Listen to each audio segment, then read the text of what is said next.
I'm Colin Singer, immigration lawyer and managing partner of immigration.ca. Canada Immigration News Articles, July 2014. Canada's Best Places to Live 2014. Time to think small.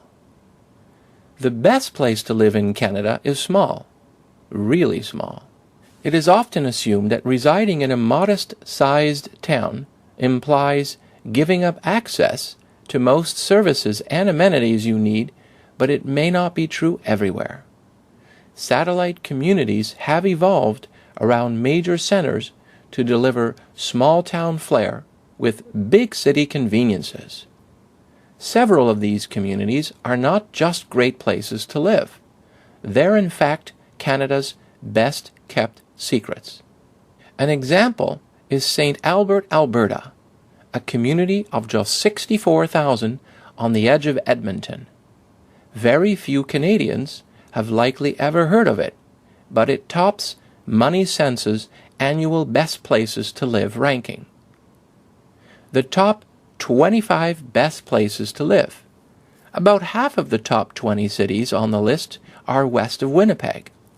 The area offers plenty of opportunities to land high-paying jobs, and the city is fast expanding its transit system and growing its cultural scene. The westward tilt brings some downside in the east.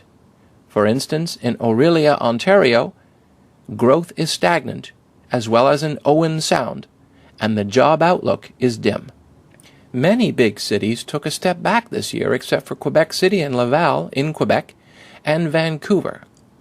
A dichotomy is emerging in La Belle Province, Quebec, where little-known communities like Boucherville, Lévis, and Rimouski are jumping up the list, while Montreal sinks toward the bottom. Several critics point out that we don't include intangible considerations, like the best scenery or hottest attractions, into the methodology. This is true, and the surveyors don't take these things into account because such characteristics are not the point of the exercise. This isn't the best places to visit list, it's the best places to live list. The characteristics taken into account include good access to medical care, a low crime rate, good public transportation, and favorable weather conditions. And most importantly, the best places to live in Canada must be affordable.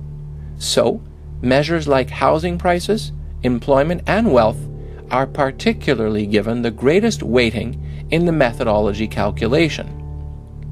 St. Albert, Alberta beats out every other city in Canada. Unemployment is just above 4%, incomes are among the highest in the country, the crime rates have been steadily falling, and while winters have been quite cold, about 28 days a year, with minimum temperatures below -20 Celsius, there is plenty of sunshine during the rest of the year. St. Albert also holds a special appeal for young families. St. Albert stands out as a place where cars don't always come first. Street hockey is commonly played on the streets, and you can easily close down a street for a neighborhood party. Before moving to St. Albert, Brandy Sifildine, a 33-year-old tech company employee, and her husband, Quentin, 33, a car dealership manager, lived in downtown Edmonton. But since their 19-month-old daughter Brielle was born, their priorities completely changed, and they appreciate the new surroundings that St. Albert caters to children. The city has ample green space, an abundance of outdoor rinks, and more than 85 kilometers of biking trails along the Sturgeon River. It also runs an international children's festival that draws 55,000 people per year. If one is thinking mid-size appeal, a small city might not be for you, and you could check out some of the top-ranked cities with medium-sized populations ranging between 100 and 400,000. The top-ranked mid-sized city is Burlington, Ontario, which also earns 5th place in the overall ranking. Burlington offers the convenience of being close to a major center like Toronto, but also has the bonus of a higher quality of life. Denise Lee Hutchinson, 28, grew up in Toronto, but now feels more at home in Burlington. "I thought I would miss Toronto bars and nightclubs," she says, "but I don't. The streets are cleaner, it's not as busy, and it's generally friendlier. I have more neighbors that I speak to on a daily basis than I did when I lived in Toronto." However, Burlington is one of the more expensive cities in the ranking, where the average home now costs almost $500,000. But Burlington earns top marks for low unemployment, low crime, pleasant weather, high incomes, and great transit facilities.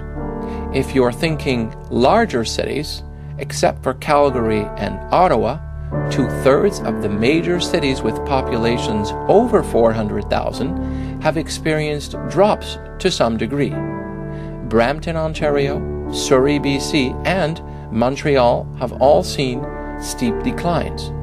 The main cause is high rates of unemployment hovering between 8% and 10%. Another cause for concern in the larger cities is the rapid increase in housing prices. In spite of rising mortgage costs, the average family incomes have remained the same or even fallen, implying that it takes that much longer to pay off a mortgage or to save for retirement. Montreal faces the problem the most. The city may not be as expensive, say, as Vancouver or Toronto, but the salaries are much lower compared to the other big urban centers in Canada. In Montreal, average family income is $62,000, yet home prices are on par with Ottawa, where the average family earns $40,000 more per year. Calgary dropped from 1st to 2nd place this year, mainly due to minor hiccups in the unemployment rate, home affordability, and an increase in population growth. Calgary, however, continues to evolve impressively. Architectural landmarks include the TELUS Spark Science Centre and an upcoming National Music Centre. The unemployment rate is below 6%, and household incomes average above $100,000 per annum. Vancouver gained ground this year. Improvement in the unemployment rate and a drop in the crime rate helped increase its ranking to 39th overall from 52nd a year ago. Vancouver also tops in terms of culture, where more than 4% of the city's population are employed in the arts, culture, and recreation sectors. 30 years ago, Christopher Gaze, 61, was looking for work as an actor when he moved to Vancouver.